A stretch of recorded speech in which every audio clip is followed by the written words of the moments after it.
Welcome back to Sky News at Breakfast. Now, a growing number of Republican senators are joining a coalition to overturn the results of the US election, pledging to reject the results when Congress certifies Joe Biden's win next week.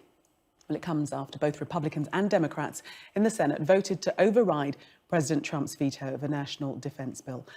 Joining us now from Long Beach, California, is Peter Mathews, Professor of Political Science at Cypress College. Good morning to you. Good morning. First of all, just how rare is it for Senate Republicans to join forces with Democrats to overrule this vetoing by President Trump? Well, that NDA, or Defense Authorization Act, has been passed in the last 15 out of 60 years. Every year it gets passed by bipartisan margins. And this time it was overwhelming. 81-13, I believe, was the vote. And it was bipartisan. So it's quite remarkable that Trump wanted to veto it, and it got overridden. It was the first override for him at all. So it shows that he's lost a lot of his influence and power, but he still has power outside among the American electorate. And that's the real problem. You say that's the real problem, but we have a president-elect.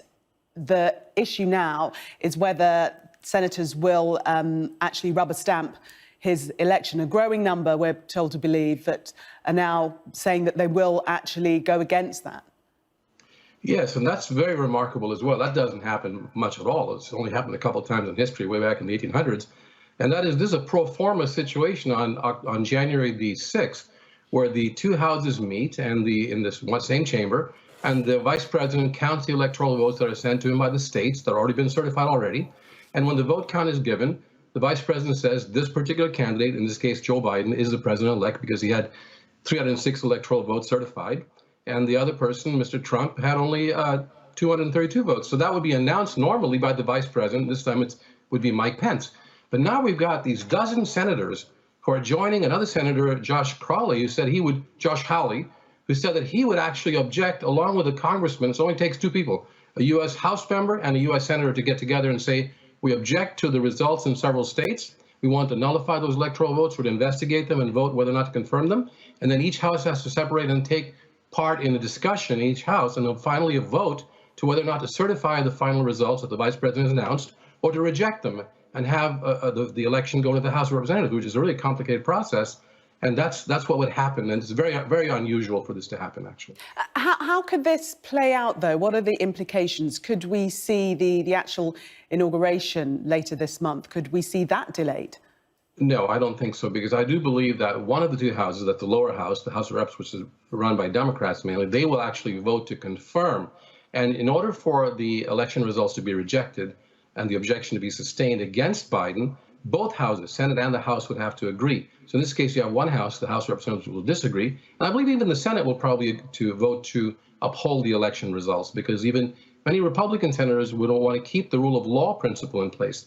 They want to have a constitutional republic and live by that, by going through with the way the law has been set up. It's only a handful, these 11 of them, that's quite a few actually, almost a fourth of the senators in the Republican side, who wants to object to this rule of law principle. So I think that we're going to have President Biden on the 20th of January, and on the 6th of January, there's going to be a vote in each house to go ahead and confirm the results, to not have the objection sustained.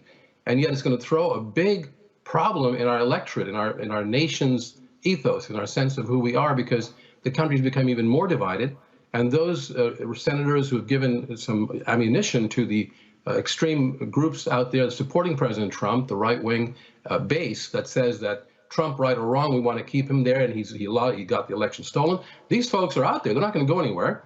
And that's going to cause even more division, and President Biden, more challenge for him to be able to unite the country along common goals now. Coming back to the Republicans in the Senate voting to override the president's veto of this national defense bill, what does that tell us about positioning within the Republican Party and a post-Trump world? Well, in that case, there was overwhelming margins in both parties that voted for the NDAA and to override the president, because they felt this was a national security issue. It's an issue that was been agreed upon by both sides, and they had a huge margin of victory, over 2/3 in each house, and that's why the veto was overridden. It does tell us that when it comes down to some key issues, the parties can unite and do the right thing. But here's the thing, this particular group of people out in the countryside, and also some in the Senate who want to maybe run for president themselves, like Josh Hawley from Missouri. Those folks are not giving up. They want to continue to stroke the Trump bandwagon, to get on it and to keep it going, and then use that to launch their own careers. I think it's very detrimental to the American public and the American public interest, I think. Thank you very much, Peter Mathews, Professor of Political Science at Cyprus College. Good to speak to you this morning.